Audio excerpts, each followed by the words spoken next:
Hello friends, welcome to Let's Learn.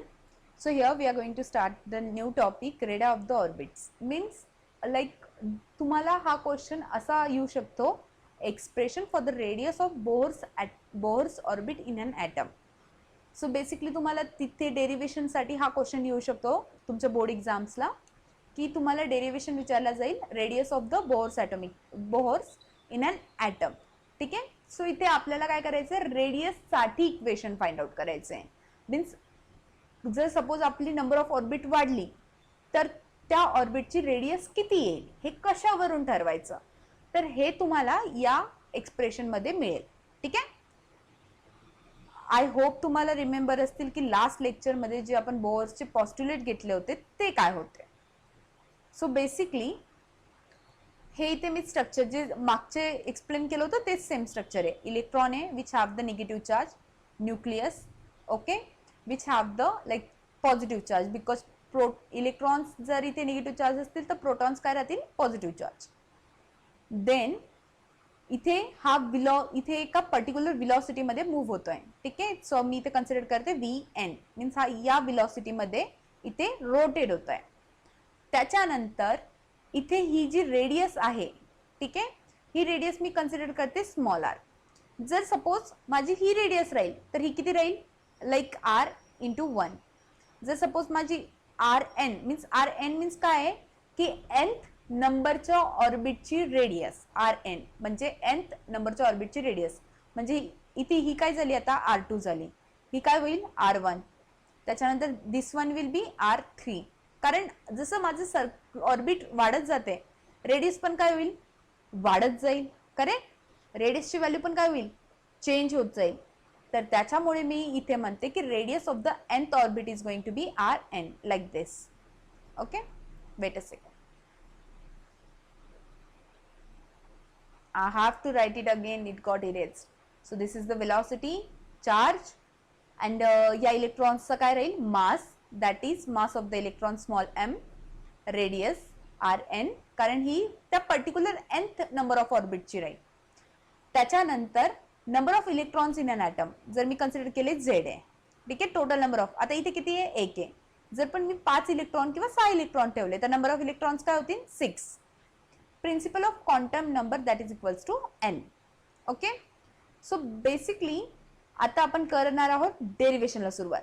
तर आपण बघितलं होतं मागच्या व्हिडिओमध्ये बोहर्सचं फर्स्ट पॉस्ट्युलेट जे होतं बोहर्सचं, त्याच्यावरून मला एक एक्सप्रेशन मिळालेलं होतं. ते एक्सप्रेशन काय होतं, Coulomb force is equals to centrifugal force. म्हणजे इलेक्ट्रॉनवरती जो सपोज इथे काय राहील, एक सेंट्रिफ्युगल फोर्स राहील आणि एक इलेक्ट्रोस्टॅटिक फोर्स राहील. आपण हे बघितलं होतं ना, कुलम फोर्स, इलेक्ट्रोस्टॅटिक फोर्स. तर हे दोघं फोर्स काय इक्वल आहेत. त्यामुळे इलेक्ट्रॉन जो आहे तो कोणत्याही प्रकारचा फोर्स त्याच्यावरती एक्झर्ट होत नाही. हे मी तुम्हाला पुन्हा सांगत आलेली आहे की दोन अपोजिट डायरेक्शन मधले फोर्सेस काय करतात, एकमेकांना कॅन्सल करतात. तर सेंट्रिफ्युगल फोर्स आउटवर्ड आहे, इलेक्ट्रोस्टॅटिक फोर्स इनवर्ड आहे. तर हा दोन्ही फोर्स काय करतील, कॅन्सल करतील आणि इलेक्ट्रॉन्सवरती तुमचा कोणत्याही प्रकारचा फोर्स राहणार नाही. तर बेसिकली त्याच्यामुळे आपल्याला एक्सप्रेशन मिळालं, Coulomb force is equals to centripetal force. Okay. So Coulomb जो फोर्स आहे that equals to ZE square divided by 4 pi epsilon not RN square. आणि जो सेंट्रिपिटल फोर्स येईल तो येईल MVN square divided bye RN. मी हे पहिलेच सांगितलेलं आहे तुम्हाला सगळ्या गोष्टी. ठीक आहे.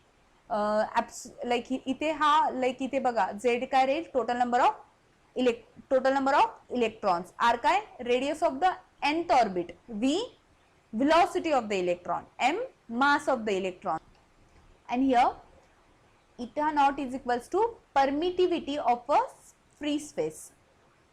This is the permittivity of free space. Okay. जर सपोज मी इथे इक्वेशन काढलं VN स्क्वेअर साठी, ठीक आहे, VN स्क्वेअर साठी, तर माझं काय येईल, ZE square divided by 4 pi epsilon not RN square into RN divided by ME. हा मला आला VN साठी मीन्स विलॉसिटी स्क्वेअर साठी. हा मला आलं कशावरून, हा इक्वेशन मला मिळाला कशावरून, बोहर्स फर्स्ट पॉस्ट्युलेट वरून. आता सपोज मी कन्सिडर करते बोहर्स सेकंड पॉस्ट्युलेट. बोहर्सचं सेकंड पॉस्ट्युलेट काय होतं तुमचं, की जर सपोज माझा इलेक्ट्रॉन रोटेट होतोय तर तो एका अँग्युलर मोमेंटम मध्ये रोटेट होतोय आणि ते अँग्युलर मोमेंटम तुमचं इक्वल असतं integral multiple of h divided by 2 पाय.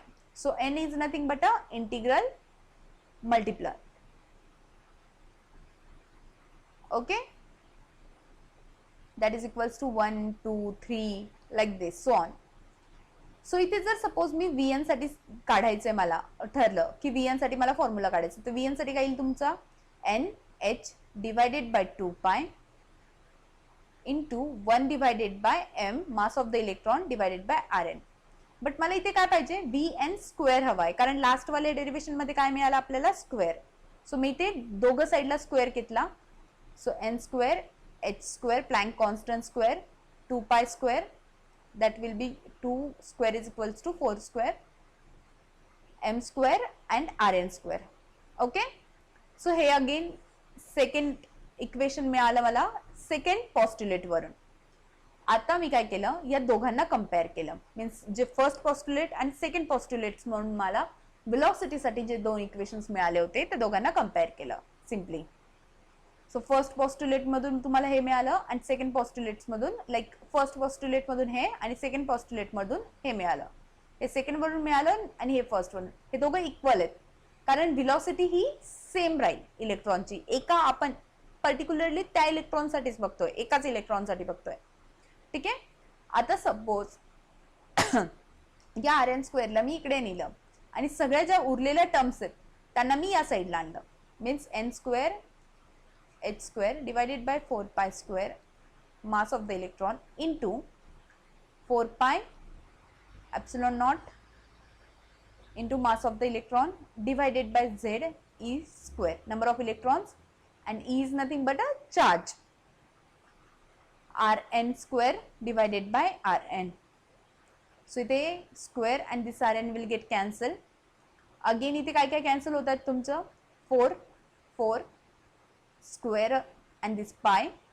After this again इथे हा square आहे आणि इथे हा m, mass of the electron is same. So तुम्हाला बेसिकली Rn साठी काय इक्वेशन मिळालं, n square h square epsilon square divided by pi mass of the electron z e square.